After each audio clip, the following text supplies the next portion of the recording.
नमस्कार, मैं हूं निरंजन कुमार और मेरे इस YouTube मंच पर आप सभी का स्वागत है। राजधानी दिल्ली में आम आदमी पार्टी के एक बड़े नेता और दिल्ली के स्वास्थ्य मंत्री सत्येंद्र जैन के घर और उनके सहयोगियों के घर में ईडी ने छापेमारी की थी और इस छापेमारी में ईडी को भारी मात्रा में सोने के गहने, सोने के बिस्किट और करोड़ों रुपए का कैश ईडी को मिला है। ये वही आम आदमी पार्टी है जो आपको याद होगा गले फाड़ फाड़ के ये कहती है, उसके नेता ये कहते हैं कि आम आदमी पार्टी देश की सबसे ईमानदार पार्टी है। उनकी पार्टी देशभक्ति की बात करती है। उनकी पार्टी में भ्रष्टाचार के नाम पर जीरो टॉलरेंस की नीति अपनाई जाती है। और देखिए, उन्हीं की पार्टी के एक बड़े नेता हैं सत्येंद्र जैन, जो आम आदमी पार्टी में अरविंद केजरीवाल जो दिल्ली के मुख्यमंत्री हैं उनके सबसे खास माने जाते हैं सत्येंद्र जैन। उनके यहां ईडी ने छापेमारी की और उनके सहयोगियों के घर में, जहां से करोड़ों रुपए का कैश ईडी को मिला है, सोने के बिस्किट मिले हैं, सोने के गहने मिले हैं। अब आम आदमी पार्टी को इस पर सफाई देनी चाहिए, जो हमेशा ईमानदारी की बात करती है। वो ये कहती है कि हमारी पार्टी तो करप्शन करती ही नहीं है। देश में जितने भी पार्टी है वो सारी करप्ट पार्टी है, लेकिन सिर्फ एक आम आदमी पार्टी ही है जो करप्शन के नाम पर जीरो टॉलरेंस की नीति अपनाती है और उनकी पार्टी में कोई भी नेता करप्ट नहीं है। वो दावे ठोकते हैं। इस पूरे मामले को लेकर के अरविंद केजरीवाल और उनकी पार्टी के दूसरे जो नेता हैं कई बार प्रेस कॉन्फ्रेंस कर चुके हैं, सोशल मीडिया पर अपनी बात कह चुके हैं कि उनको सत्येंद्र जैन को गलत तरीके से ईडी, सीबीआई और बीजेपी जो है ना, उस बीजेपी इन एजेंसियों के जरिए इनको फंसाने की कोशिश कर रही है। जबकि सत्येंद्र जैन पर आज से नहीं, आम आदमी पार्टी में ज्वाइन करने से पहले से ही उनके खिलाफ मनी लॉन्ड्रिंग का मामला चल रहा है और उसी के मामले में कई बार समय समय पर बीजेपी के नेताओं ने और कांग्रेस के नेताओं ने सवाल उठाए थे और उस मामले में कई बार ईडी ने सत्येंद्र जैन को बुला करके पूछताछ भी की थी। और अभी 9 जून तक सत्येंद्र जैन ईडी की हिरासत में है, जहां उनसे पूछताछ हो रही है। और इसी सिलसिले में छापेमारी उनके और उनके सहयोगियों के यहां हुई थी, जहां से करोड़ों रुपए का कैश मिला है और सोने के बिस्किट और ज्वेलरी बरामद हुई है। अब इस पूरे मामले पर बीजेपी के जो दिल्ली प्रदेश के जो अध्यक्ष हैं आदेश गुप्ता, वो बीजेपी के दूसरे नेता हरीश खुराना और कपिल मिश्रा इस पूरे मामले पर क्या कुछ कह रहे हैं वो पहले जरा आप सुनिए। दिल्ली की अरविंद केजरीवाल सरकार के मंत्री सत्येंद्र जैन के ठिकानों पर छापे मारे जाते हैं और उनके घर से 133 सोने के सिक्के और बिस्किट और 3 करोड़ की नकदी बरामद होती है। अभी तो अरविंद केजरीवाल कुछ दिन पहले कह रहे थे कि हमने तो सत्येंद्र जैन के सारे पेपर चेक कर लिए, उनको ईमानदारी का प्रमाण पत्र दे दिया था और उनको यहां तक कह दिया था कि सत्येंद्र जैन को तो ईमानदारी के लिए पद्मश्री मिलना चाहिए। अब केजरीवाल जी क्या जवाब देंगे? बताइए केजरीवाल जी, आपके पास क्या जवाब है? केजरीवाल जी, आप जिस तरह से राजनीति कर रहे हैं, इस मुद्दे पर राजनीतिकरण कर रहे हैं, सत्येंद्र जैन को पद्मश्री नहीं परम भ्रष्ट का अवार्ड मिलना चाहिए। और आप बताइए आपका कितना हिस्सा है इसमें, जो आप सत्येंद्र जैन की तरफदारी करके उनकी वकालत कर रहे हो। सत्येंद्र जैन को ने पहले ही 16 करोड़ 39 लाख रुपए के काले धन और बेनामी संपत्तियों का स्वीकार किया है और इसी आधार पर वो जेल पे गए। और जब उनके इशारे पर उन्हीं के ठिकानों पर छापेमारी हो रही है तो आपको दर्द हो रहा है। आपको अगर ईमानदार राजनीति आप कर रहे हैं और करना चाहते हैं तो आप तो सत्येंद्र जैन को बर्खास्त करना चाहिए।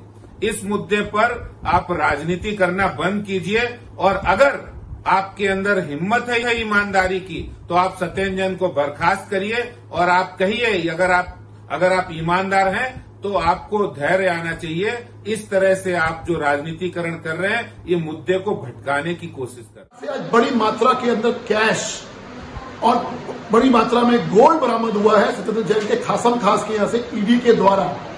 ये हम शुरू से कहते आ रहे हैं कि सत्येंद्र जैन का जो कनेक्शन है हवाला कारोबारी के जरिए वो सच है। जिस प्रकार से अरविंद केजरीवाल साहब कहते हैं कि मैंने सारे पेपर देख लिए हैं और ईमानदारी का सर्टिफिकेट सत्येंद्र जैन को बांटा है, वो कहीं ना कहीं दिखाता है कि दाल में सिर्फ काला नहीं है, पूरी की पूरी दाल ही काली है। और जो सर्टिफिकेट ईमानदारी का सर्टिफिकेट अरविंद केजरीवाल जी ने बांटा है वो झूठा है। और हमारा पूरा आरोप है कि सत्येंद्र जैन के जो तार है भ्रष्टाचार के तो सीधा मुख्यमंत्री कार्यालय तक जुड़ते हैं। और हमारी मांग है कि ईडी अब न सिर्फ सत्येंद्र जैन के यहाँ पे बल्कि मुख्यमंत्री कार्यालय पे भी अब इंक्वायरी करे, क्योंकि बहुत सारे पेपर जो मुझे लगता है, क्योंकि अरविंद केजरीवाल साहब ने खुद कहा कि मैंने पेपर जांच लिए हैं और मैं ईमानदारी का सर्टिफिकेट दे रहा हूं सत्येंद्र जैन को। तो इस प्रकार की इन्वॉल्वमेंट कहीं ना कहीं मुख्यमंत्री की भी उसमें हो सकती है।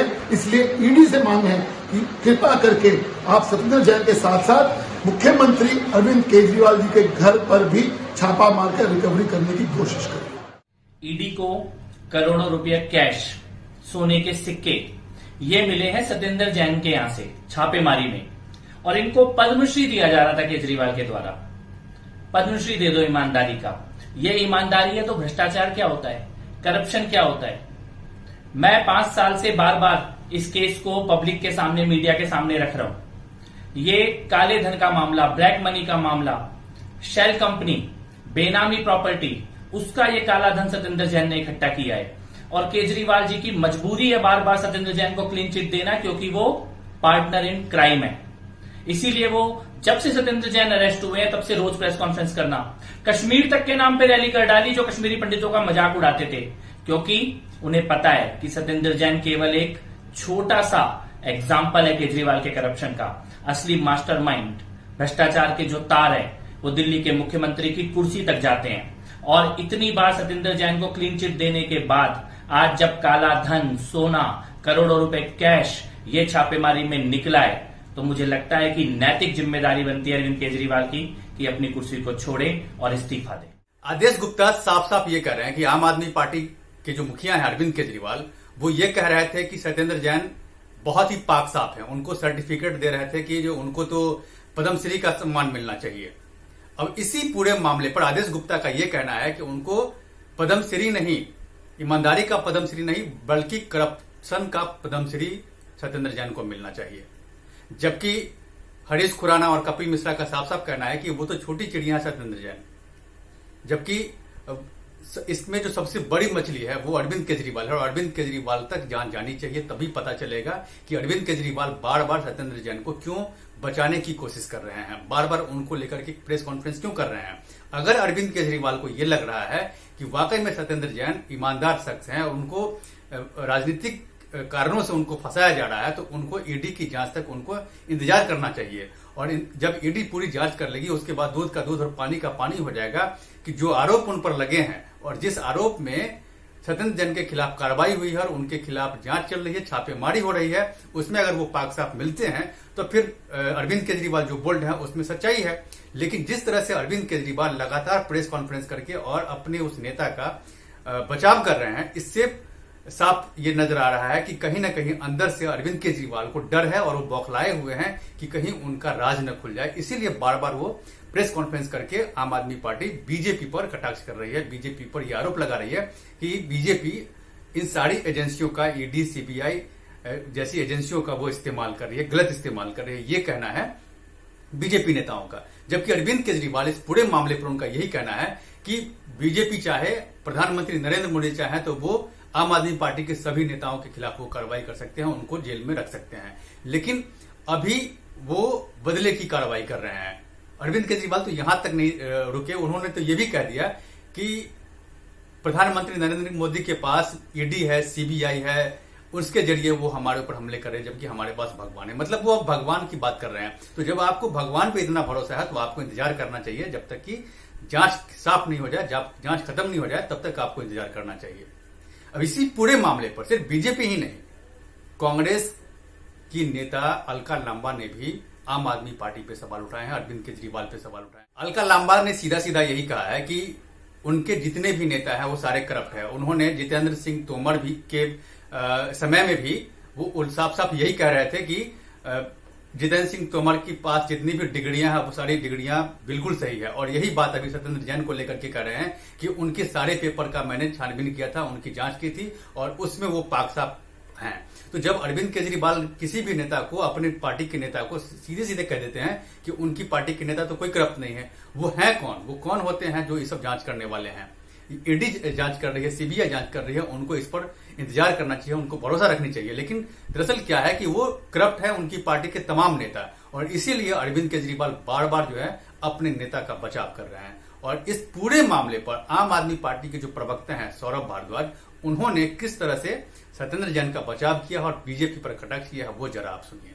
तो ये है ईडी की रेड का सीजर मेमो, जिसको हिंदी में पंचनामा कहते हैं, जिसमें 2 प्राइवेट लोगों के हाथ सामने विटनेस के रूप में आप किसी के घर की तलाशी लेते हैं और तलाशी लेने के बाद आपको ये लिख के देना होता है कि आपको उस तलाशी में क्या मिला, और जिसके घर में आपने सीजर किया उसको ये देना पड़ता है क्योंकि वो सामने बैठा होता है। तो सत्येंद्र जैन साहब की पत्नी और बेटी उस वक्त घर पे थे, उनका नाम इस पे लिखा हुआ है। और इसमें क्या लिखा है मैं आपको पढ़ के बता देता हूं। As a result of the search, various documents, 1 digital device along with 2 locker keys were seized as per the details mentioned in the schedule below. Indian currency totaling 2 rupees 2,79,200 was also recovered during the search. 2,79,200 रुपए। और अगली line क्या है, वो बहुत महत्वपूर्ण है। However, the same was not seized. 2,79,200 रुपए मिला इन्हें, और क्योंकि उसकी भी अकाउंटिंग, वो कहां से वो पैसा आया है वो वहां मौजूद था और उनको बताया गया, इसलिए वो पैसा भी ईडी ने सीज नहीं किया, वापस दे दिया। अगर वो पैसा भी अनअकाउंटेड होता तो ईडी उसको भी सीज करती, उसको भी वापस दे दिया। It was not seized. ये क्लीन चिट है ईडी डिपार्टमेंट की उस सर्च के बाद, उस रेड के बाद। मगर बाद में भाजपा की केंद्र सरकार को लगा अब तो बेइज्जती हो गई, इज्जत नीलाम हो गई। लोग कहेंगे अरे सुबह 7 बजे घुसे, रात को 2 बजे तक तुम ढूंढते रहे, मिला क्या? कुछ नहीं, खोदा पहाड़ निकला चूहा, वो भी मरा हुआ। तो इज्जत बचाने के लिए भाजपाइयों ने झूठ फैलाना शुरू कर दिया। ये करोड़ रुपए मिल गए, वो करोड़ रुपए मिल गए, इतना सोना मिल गया। तो मैं आप लोगों से ये निवेदन करूंगा कि इस सर्च मेमो को, इस सीजर मेमो को आप लोग भी दिखाइएगा। मैं अभी इसको ट्विटर पे भी डालूंगा और सोशल मीडिया के दोस्तों से भी कहूंगा कि वे भी इसको जो है सोशल मीडिया पे शेयर करें। सौरभ भारद्वाज बेशक सत्येंद्र जैन का बचाव कर रहे हो, सौरभ भारद्वाज बेशक बीजेपी पर वो आरोप लगा रहे हैं, लेकिन उनको भी इस जांच का सम्मान करना चाहिए। वो तो सीधा यही कह रहे हैं कि ईडी छापेमारी की थी लेकिन सत्येंद्र जैन के यहां से कुछ नहीं मिला। अगर कोई किसी और का नाम लेकर के अगर वो ईडी ये कहती है कि वो उनके सहयोगी हैं, उनके करीबी हैं, उनके रिश्तेदार हैं, तो ये बहुत गलत होगा। तो किसी का भी नाम आप यूज कर सकते हैं, जबकि ईडी ने साफ साफ कहा है कि उनके जो करीबी हैं, जिनका इन कंपनियों में कहीं ना कहीं उनका हस्तक्षेप था, उनकी यहां कार्रवाई हुई है। और सत्येंद्र जैन के यहां कार्रवाई में छानबीन जो हुई थी, छापेमारी जो हुई थी, उस छापेमारी में करोड़ों रुपए के कैश और सोने के बिस्किट मिले हैं। ये ईडी ने साफ साफ अपने स्टेटमेंट में कहा है और आम आदमी पार्टी के नेता अभी भी बचाव कर रहे हैं। अब देखिए कि आने वाले समय में ईडी की जांच कहां तक जाती है। सत्येंद्र जैन के और उसके सहयोगियों के यहां जो छापेमारी है, उस छापेमारी में जो सोने के बिस्किट मिले हैं और करोड़ रुपए का कैश मिला है, ये मामला और कहां तक जाता है वो देखने वाली बात होगी। इन सारी चीजों पर मेरी नजर बनी हुई है, आप मेरे साथ बनी रहिए। और अब तक अगर आपने मेरे से यूट्यूब चैनल को सब्सक्राइब नहीं किया है तो प्लीज सबसे पहले मेरे से यूट्यूब चैनल को सब्सक्राइब कीजिए, लाइक शेयर और कमेंट कीजिए। और इस मुद्दे से रिलेटेड अगर आपके मन में कोई सवाल है तो उस सवाल को इसमें लिख डालिए, जिसका जवाब मैं आपको दूंगा। तब तक के लिए धन्यवाद।